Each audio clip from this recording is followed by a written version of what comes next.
नमस्कार। मैं डॉक्टर दिनेश चारण बीए द्वितीय वर्ष हिंदी साहित्य के प्रथम प्रश्न पत्र में आप सभी का स्वागत करता हूं। प्रथम प्रश्न पत्र के रूप में हम रीति काव्य सुमन पुस्तक पढ़ रहे हैं और रीति काव्य सुमन में रीति मुक्त कवि गणानंद की कविता हम इस कक्षा में पढ़ रहे हैं। गणानंद रीतिकाल के रीति मुक्त कवि हैं जो प्रेम की पीर के कवि कहे जाते हैं। जो पद हमने पढ़े हैं उससे आगे के पद आज हम इस कक्षा में पढ़ेंगे। पहले मैं पद पढ़ूंगा और उसके बाद पद की व्याख्या करूंगा।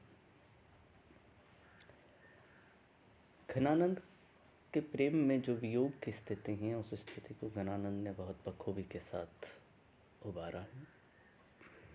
पद इस प्रकार है कि रसिक रंगीले भली भांति नि छबीले घन, आनंद रसीले भरे महासुख सार है। कृपा धन धाम श्याम सुंदर सुजान मोद, मूर्ति सनेही बिना बूझे रिझवार है।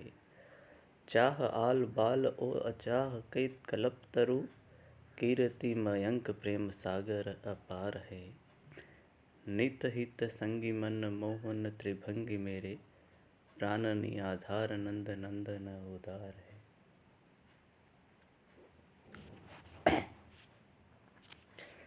गणानंद अपने इस पद में अपनी प्रेम की निष्ठा को प्रकट करते हैं और सुजान के प्रति आसक्त होते हुए कहते हैं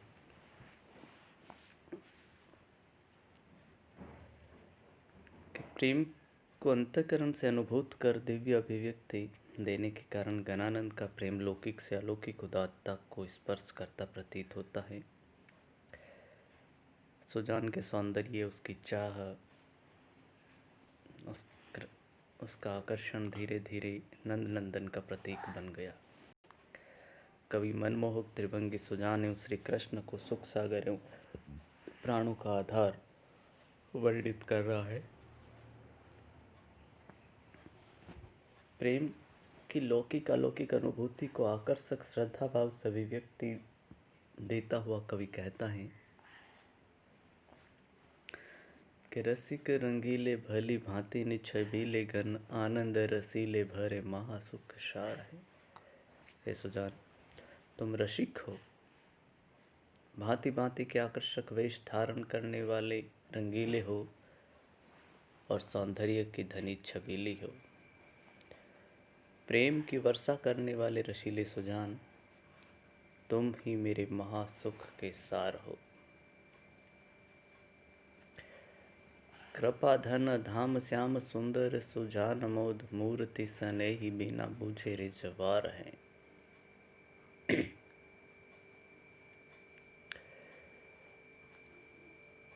कृपा निधान सुजान, श्याम सुंदर की भांति तुम आनंदमयी मूर्ति हो,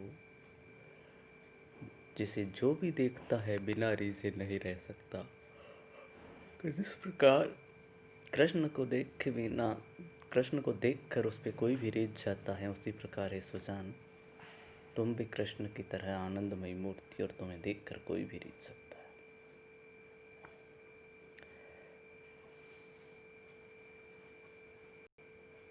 अर्थात हे रसीली श्याम वर्णी सुजान, तुम्हारी आनंद मूर्ति अपने प्रेमाकर्षण से सभी को अपनी ओर आकर्षित करने के लिए पर्याप्त है। चाह आल बाल ओ अचाह की कल्प तरु, कीर्ति मयंक प्रेम सागर अपार है। हे सुजान,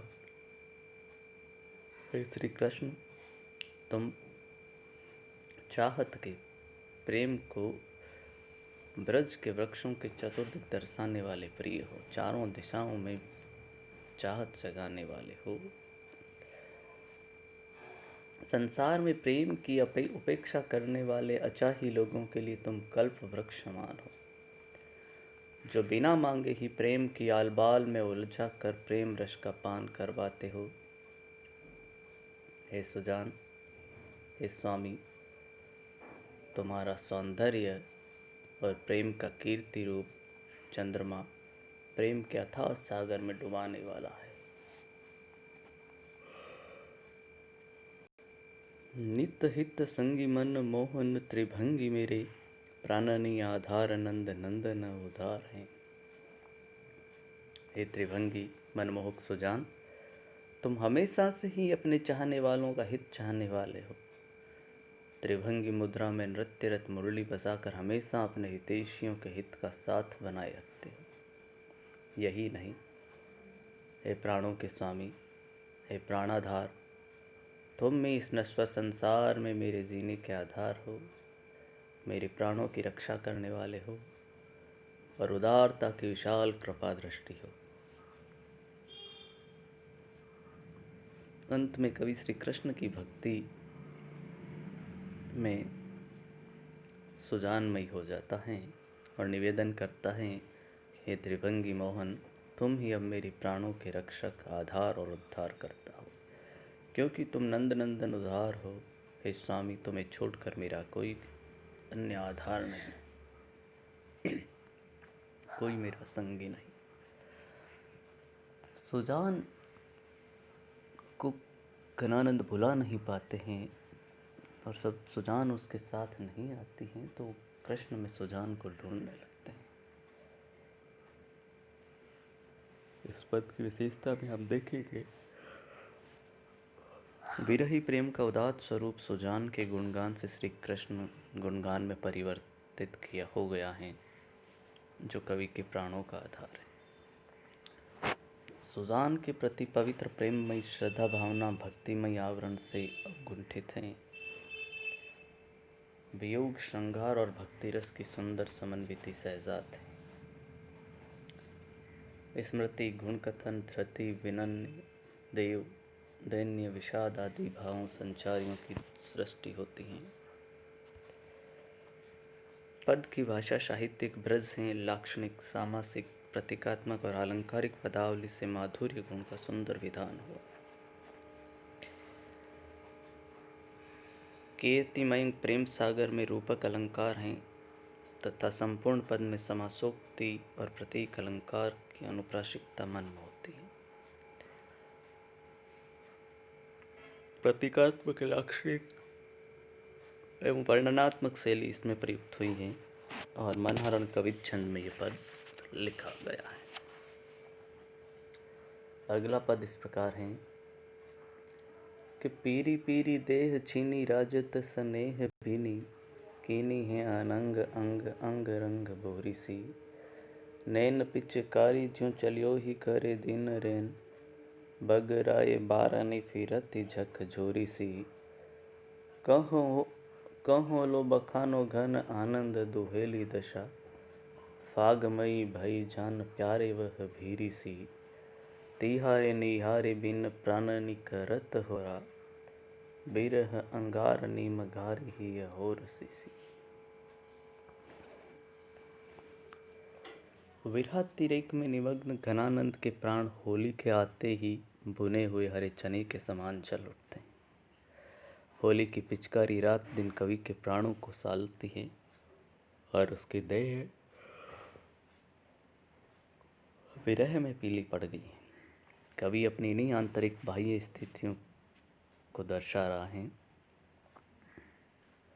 कि विरह में निमग्न प्रेमी जीव घनानंद होली के आगमन पर अपनी आंतरिक बाह्य व्यथा को दर्शाते लिख रहा है कि पीरी पीरी देह छीनी राजत स्नेह भीनी, कीनी है अनंग अंग अंग रंग बोरी सी। हे सुजान, हे प्रिय सुजान, होली और बसंत के सुंदर समागम में मेरी देह प्रफुल्लित होकर खिलने की बजाय पीली पीली पड़ गई। मेरी देह की कांति एवं शोभा छिन सी गई है। होली के त्योहार में मेरा तन मन तुम्हारे प्रेम में इतना भीग गया कि मेरे अंग अंग में कामदेव जग उठा है। कीनी है अनंग, कीनी है अनंग अंग अंग रंग भोरी सी। अनंग कामदेव, कि मेरे अंग अंग में कामदेव सा जल उठा है। मेरे अंग अंग प्रेम की अधिकता से जलते हुए काम भावना में डूब से गए हैं। कि नैन पिचकारी जो चलियो ही करे दिन रेन बगराए बारनी फिरती झक झोरी सी। है सुजान, विरह में मेरी आंखें, मेरी जो नैन मेरी आंखें हैं, रात दिन तुम्हें स्मरण करके रोती ही रहती हैं। जैसे होली में पिचकारी चल रही हो, मेरी आंखें विरह के आंसू बिखराती हैं, मुझे और भी झलाती हैं और मेरे प्राणों शरीरांगों को झकझोर कर रख देती हैं।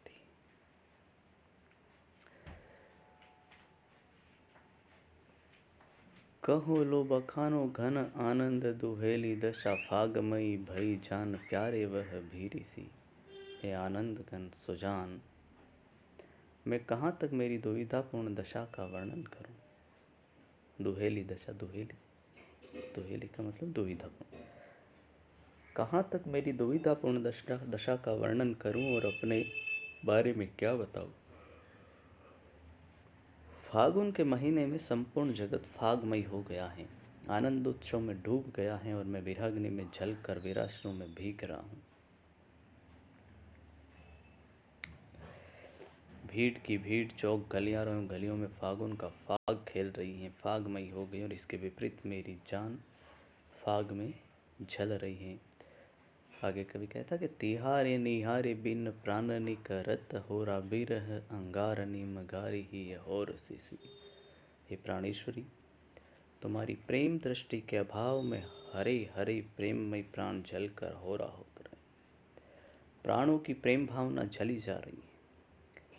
लोग होली जलाकर खुशियां मनाते हैं और हरे हरे चने होली के अंगारों में सेंक कर आनंद लेते हैं। खाने पीने का और भी आनंद ले रहे हैं। इसके विपरीत मेरे प्राण तुम्हारे विरह में जलकर राख हो रहे हैं। मैं विरहाग्नि में पूर्णतया निमग्न हूँ, अतः सुजान प्रेम की दृष्टि फेर कर मुझ पर प्रेम की कृपा करो ताकि मैं जलने से बच सकूँ। कवि की जो विरह व्यथा है वो कवि ने जिस रूप में यहाँ प्रकट की है, वो देख के हमें यह एहसास होता है कि कवि का विरह कितना है। वो कह रहा है कि फाग का महीना, जो आनंद का महीना आ गया, उस आनंद के महीने के अंदर जब सारी दुनिया रंगमयी रसमयी हो गई है और उसमें मैं जल रहा हूँ, इसलिए आकर के सुजान मुझ पर कृपा करो। होली के त्यौहार में लोगों के फागमयी आनंद का वर्णन लोक भावना के अनुकूल कवि ने इस पद में किया है। प्राणों का होरा करना लोकोक्ति है जो व्यय की तीव्रता को दर्शाती है। वियोग श्रृंगार के अनुभव पीरी पीरी देह नैन पिचकारी, फागमयी भयजान तथा संचारी भाव उमंग स्मृति निश्चेष्टा विषाद आदि की समन्विति पूर्व राग एवं करुण अवस्था में हुई है। अनुप्रास और लोकोक्ति अलंकार इस पद में हमें देखने को मिलता है।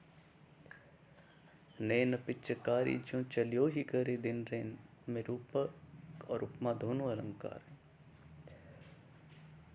ब्रज भाषा की लाक्षणिक पदावली में विरह लोक प्रचलित स्वरूप में अभिव्यक्त हुआ है। कवित छंद में ये पद लिखा गया है। इन दोनों पदों में अगर कहीं कुछ समझ में नहीं आया है तो आप पुनः मुझसे पूछ सकते हैं। धन्यवाद।